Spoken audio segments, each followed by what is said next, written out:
അനുമോദിലേക്ക് പോവുകയാണ്. അനുമോദിന്റെ ദൃശ്യമാണ് അവിടെ സ്ക്രീനിൽ കാണുന്നത്. ഇപ്പോൾ കാണുന്നത് ഫുൾ സ്ക്രീനിൽ കാണുന്നത്. നോക്കുക, എത്രമാത്രം ഭീകരമാണ് ആ ദുരന്തം.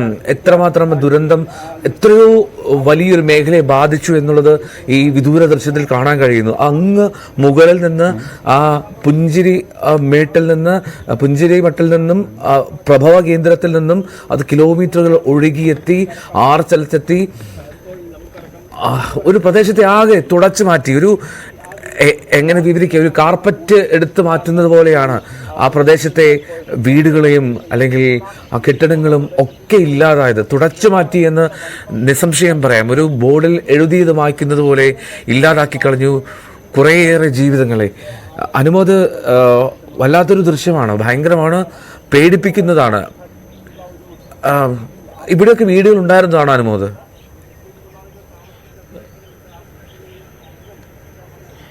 ദുരന്തം ഒഴുകിയെത്തിയ വഴിയാണ് നമ്മളിപ്പോൾ കാണിച്ചുകൊണ്ടിരിക്കുന്നത് ദൃശ്യങ്ങളിൽ. എഴുതോ നമുക്ക് കാണാം എത്രമാത്രം ഭീതിതമാണ് ഈ ഒരു കാഴ്ച എന്ന്. ഭീമൻ പാറക്കല്ലുകൾ, ഒരു വലിയ ആനയേക്കാൾ വലിയ പാറക്കല്ലുകൾ, അതാണ് ഈ ഒരു മേഖലയിൽ ഒന്നാകെ നിറഞ്ഞിരിക്കുന്നത്. വീടുകളൊക്കെ തകർന്ന് തരിപ്പണമായിരിക്കുന്നു, കാറുകൾ ചിതറിക്കിടക്കുന്ന കാഴ്ച, വാഹനങ്ങളൊക്കെ ഈ ഒരു പാറക്കെട്ടുകളിലൊക്കെ തട്ടി ചിതറി ഒഴുകിപ്പോയ കാഴ്ച. ഇവിടെ മുൻപ് എങ്ങനെയായിരുന്നു എന്ന് എനിക്കറിയില്ല. പക്ഷേ എന്താണെങ്കിലും ഇനി ഒരിക്കലും അത് പഴയ പോലെ ആകുമെന്ന് പറയാനാകില്ല. കാരണം ആ ഒരു പുഴ ഒഴുകിയിരുന്ന വഴി മാറി ഇപ്പോഴത് ഒരു ദുരന്തം കടന്നു വന്ന വലിയ ഒരു മാർഗമായിട്ട് നമുക്ക് ഇവിടെ കാണാം. എത്രമാത്രം വീതിയിലാണ്, എത്രമാത്രം വിസ്തൃതിയിലാണ് ആ ഒരു ഉരുൾ അവിടെ ഒഴുകി എത്തിയതെന്ന് നമുക്ക് ഇവിടെ നിന്നും നോക്കുമ്പോൾ കൃത്യമായിട്ട് കാണാൻ സാധിക്കുന്നുണ്ട്. ഇവിടെ കോടമഞ്ഞ് മാറിക്കൊണ്ടിരിക്കുകയാണ്.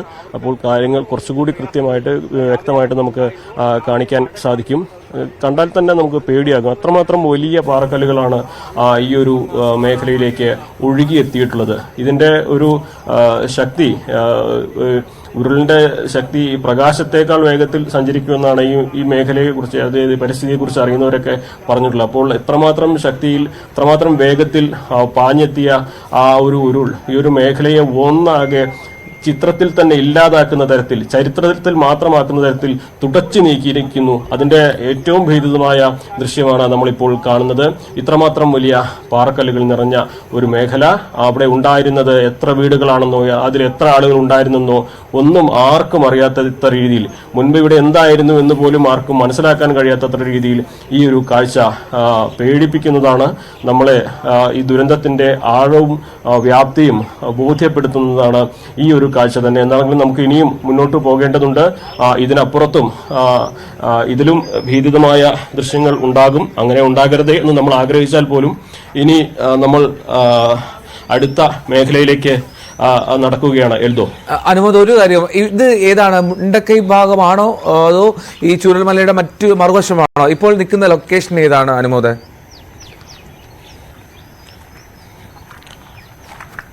ഇപ്പോൾ നിൽക്കുന്നത് ഇവിടെ ഒരു തേയിലത്തോട്ടത്തിന്റെ ബോർഡ് കാണാം. Sentinel rock estate Mundakkai division എന്നാണ് ഇതിൽ എഴുതിയിരിക്കുന്നത്.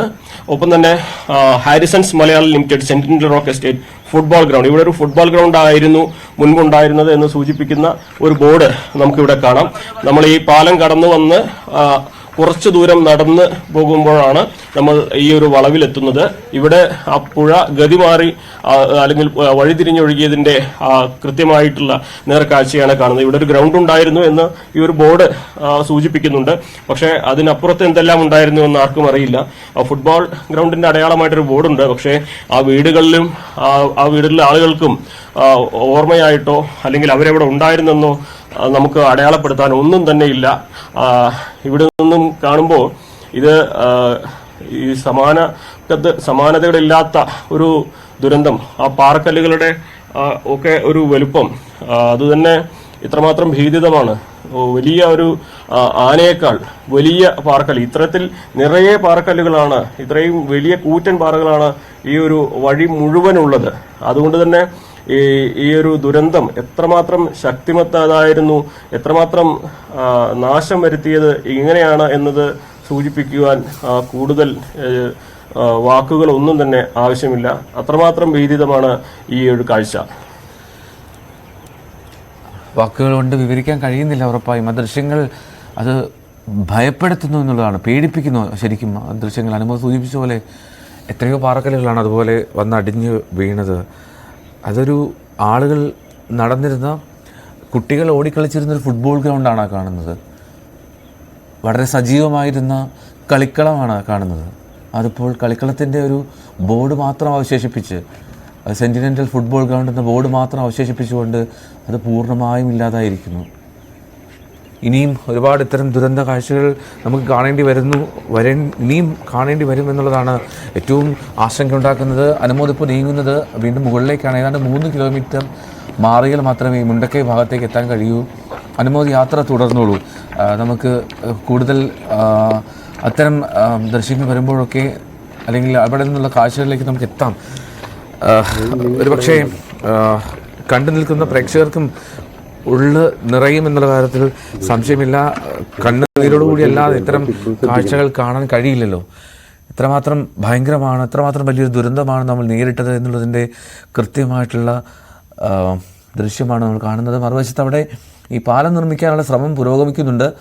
ഒരു കരസേനയുടെ നേതൃത്വത്തിലാണ് ആ പാലം താൽക്കാലികമായി നിർമ്മിച്ച് കൂടുതൽ മെഷീനറീസ് ഭാഗത്തേക്ക്, അതായത് ഇപ്പോൾ അനുമോദുള്ള ഭാഗത്തേക്ക്, മുണ്ടക്കൈ ഭാഗത്തേക്ക് എത്തിക്കാനുള്ള ശ്രമം നടക്കുന്നത്. അവിടെ ഉണ്ടായിരുന്ന പാലം, ഏക പാലം ഉണ്ടായിരുന്നത് ഒലിച്ചു പോയിരുന്നു. അതാണ് ഏറ്റവും വലിയ പ്രതിസന്ധിയാക്കിയതും രക്ഷാദൗത്യത്തിൽ. ഇന്ന് ആ പാലം നിർമ്മാണം നടക്കുമെന്ന് പ്രതീക്ഷിക്കുന്നു. അതിനായുള്ള ശ്രമങ്ങൾ ഊർജിതമായി പുരോഗമിക്കുകയാണ്. പക്ഷേ അപ്പോഴും എത്രയോ പേർ മുണ്ടക്കൈയിൽ കുടുങ്ങിക്കിടക്കുന്നു എന്നുള്ളതാണ് പ്രധാനപ്പെട്ട കാര്യം.